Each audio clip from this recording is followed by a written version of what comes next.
සැදැසිතින් නිවන් කතා දළදා හැදුවේ මල් පිදුවා ගාත කියා පිතුම් සරණේ බුදුන් දැක නිවන් දකින්න මේ සංසාරේ අපි ඇසු බණ මදින්නාද මේ දම් දීපේ සිල්ගත්තා නින්තෙරුවා දිවාර දෙකේ අතර මංුනේ කොහොමද අපේ ජීවිතේ අපේ ජීවිතේ ඔයාලට අක්කලා අයියලා නංගිලා මාලිලා ඉන්නවද? එහෙනම් මම මේ කියලා දෙන බණ කතාව එයාලට ගිහිල්ලා කියලා දෙන්න. හරිද? එහෙනම් මොකද කරන්න ඕනේ ඒක? හොඳට අහගෙන ඉන්න.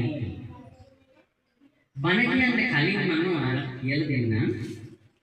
අද දවසේ මේ ළමයි සිල්පද කීයක් ගත්තද? 8ක් ගත්තා. කීයක් ගත්තද? 8ක්. වෙනදට අපි සිල්පද කීයද ගන්නේ?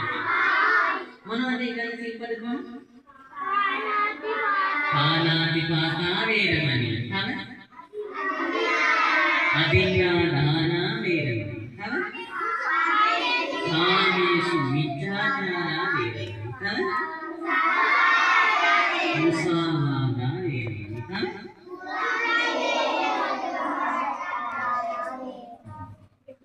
දැන් අද අලුතෙන් සිල්පද කීයක් ගත්තද? 8ක් ගත්තා නේද? අර පහටම තව 3ක් එකකින් කරගත්තා. මොනවද අලුත් සිල්පද? මතකත් නැහැ නේද? සමහර සිල්පද දිග වැඩි නේද? අලුත් සිල්පදේ මොකද්ද? පාණාති පාතා වේරමණී. ඒ කියන්නේ මොකද්ද ළමයි? පාණාති පාතා කියන්නේ මොකද්ද? පනසතුන් මරනවා මොකද ප්‍රාණඝාතය කරන්නට හොඳද නැද්ද? එහෙනම් සත්තු මරන්න මිනිස්සු මරන්න හොඳ නැහැ. දෙවෙනි සිල්පදේ අදින්‍යා දාන වේරමණී සික්ඛාපද. ඒ කියන්නේ මොකද? අනිත් දේවල් කියන්නේ අනිත් අයගේ දේවල්